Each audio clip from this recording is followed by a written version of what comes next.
We are talking evolution.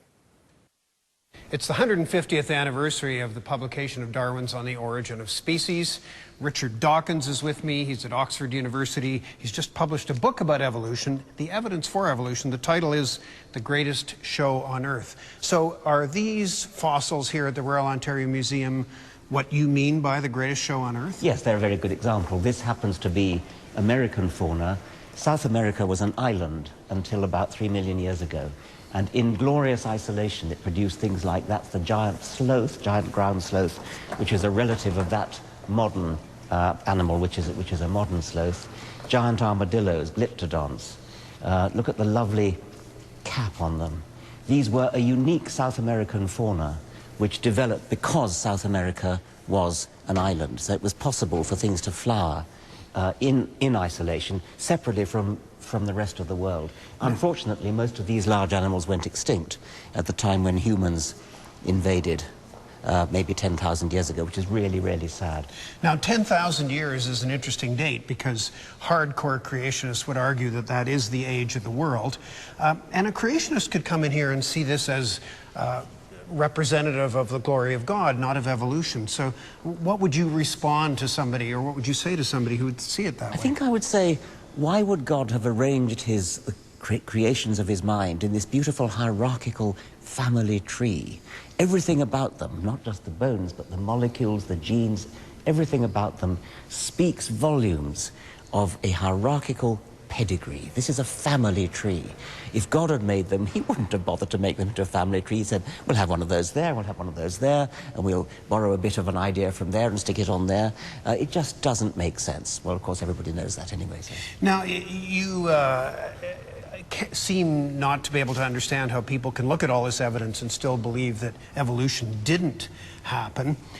Who are you writing the book for? Are you trying to persuade those hardcore creationists? It is hard to understand, but of course they don't look at the evidence. If they did look at the evidence, they would be persuaded. But you're right that there are certain individuals who will never look at the evidence. But I'm interested in persuading those who are perfectly capable of understanding and looking at the evidence, but just haven't got around to doing so. Why should they? It is fascinating. I'm trying to excite people with how wonderful the living world is. You just look at these magnificent creatures, this huge carnivorous dinosaur above us. And there's a skull of a carnivorous dinosaur. There's a skull of a herbivorous dinosaur. These are just beautiful, beautiful creatures which have been shaped over millions of years by natural selection. And it's the same kind of process that's going on today. It happened before 65 million years ago when the dinosaurs went extinct. But just the same pattern of events was going on, producing a different cast, but playing in the same play. Now, at Darwin's time, his colleague Thomas Henry Huxley was known as his bulldog because he publicly defended evolution where Darwin wasn't quite as much of a public figure. And I've heard you call Darwin's Rottweiler. So what qualifies you to be a Rottweiler more than a bulldog? Rottweilers are very nice, gentle dogs. Maybe I should prefer to be Darwin's Tyrannosaurus. No, I mean, I suppose I do get a bit exasperated, but on the whole, I'm a fairly nice fellow. But what exasperates? I mean, you know, you make the point that 40% of many populations in countries around the world don't believe in evolution. And why do you see that as a serious problem to be overcome?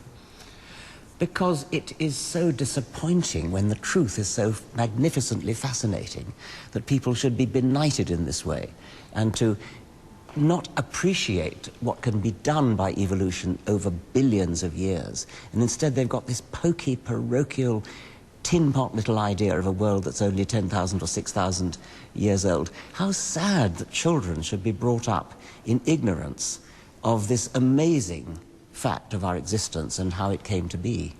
Let me ask you one more thing. Jane Goodall would obviously rather spend all of her time in Gombe, but spends 50 weeks of the year traveling the world fundraising. Not her preference, but what she thinks is important. Would you rather spend your time, you know, researching, speaking about the glories of evolution rather than having to combat this 40%? Yeah, of course I would. It is so wonderful. We have a relatively short time on this planet to understand all about it. We have the privilege of doing so. Just to wander around a beautiful museum like this is a huge privilege.